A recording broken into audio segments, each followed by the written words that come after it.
La guerre en Ukraine est en train de montrer aux yeux du monde l'amateurisme de Volodymyr Zelensky ou the lack of knowledge de ses dirigeants. Les amis, dans le Desiderata, il est écrit Even the dull and the ignorant, they too have their own story. Listen to others. Votre plan de victoire, est-ce qu'il inclut, je sais que vous ne voulez pas entrer dans les détails avant d'avoir parlé aux dirigeants, mais négocier avec la Russie, comment peut-on faire confiance à quelqu'un qui... Il ne s'agit pas de négocier avec la Russie. Non? Non, il s'agit, comme je l'ai dit, d'un pont vers une issue diplomatique pour arrêter la guerre. Le pont avec un plan de victoire ou un plan victorieux. C'est un renforcement de l'Ukraine, de l'armée ukrainienne et du peuple ukrainien. Ce n'est qu'en position de force que nous pourrons pousser Poutine à arrêter la guerre par la voie diplomatique. L'écoute. Écouter, c'est un art. Quand vous écoutez, vous pouvez régler beaucoup de problèmes. Mais quand vous n'écoutez pas, you always plummet. Volodymyr Zelensky part aux États-Unis. C'était lors de la 79e Assemblée générale des Nations unies. Il a commencé par les interviews de « Je vais aller présenter mon plan de la victoire ». Quelqu'un est en Europe. Son pays est en Europe de l'Est. Les Européens sont là en train d'utiliser leur territoire pour acheminer les armes. Les Américains envoient, les Européens envoient.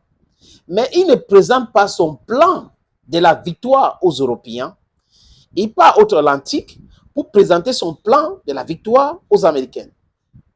Vous comprenez pourquoi je dis que les dirigeants européens sont vassalisés depuis longtemps. Ces dirigeants européens, pour la plupart, roulent pour les États-Unis d'Amérique. Donc, Zelensky a bien compris le message et il préfère discuter avec les Américains. Vous comprenez pourquoi la Russie aussi dit, s'il y a une négociation, toute forme de négociation devrait se passer avec les Américains et non les Européens. Parce que les Européens suivent de façon moutonnière ce que disent les Américains. Vous êtes chez vous. Il y a quelque chose qui vous arrive.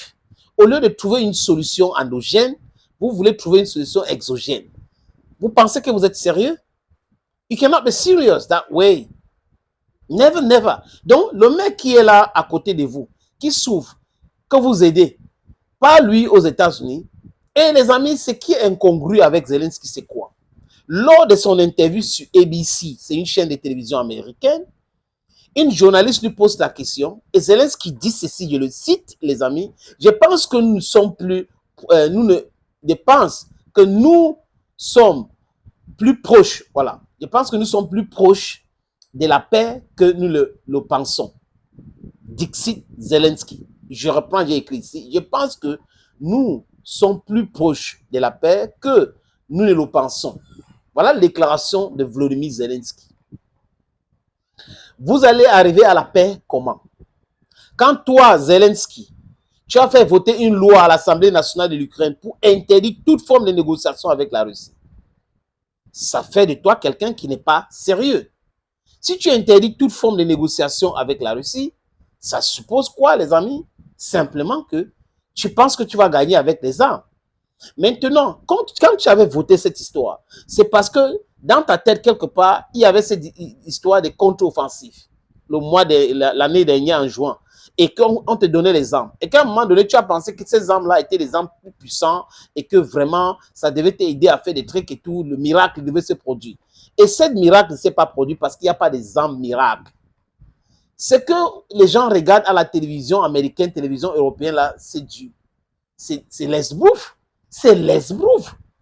L'arme, c'est sur le terrain. On l'utilise, parfois ça bug, parfois ça crame, parfois. Et les Russes ont dit, on vous envoie les armes, on va les brûler. Et ils brûlent les armes, comme ils avaient dit. Maintenant, sur ABC, tu dis, vous êtes plus proche de la paix que ce que les gens pensent.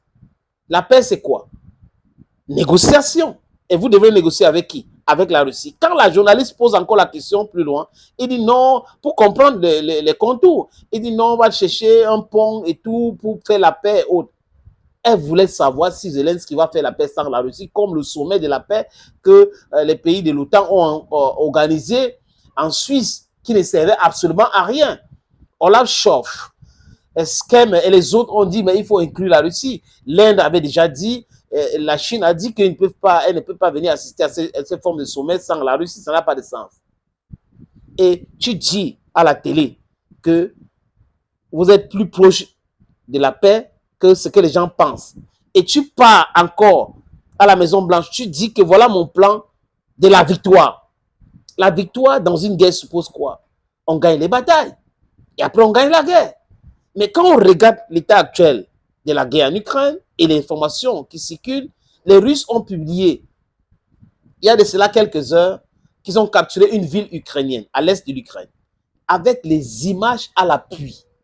Je dis avec les images à l'appui. Si vous abrévez sur France 24, que j'appelle aujourd'hui Mensonge 24, ou LCI, la chaîne de propagande ukrainienne qui est en France, ou CNN, la chaîne de propagande ukrainienne qui est aux États-Unis, ou BBC World, la chaîne de propagande ukrainienne, vous ne pouvez pas avoir la bonne information.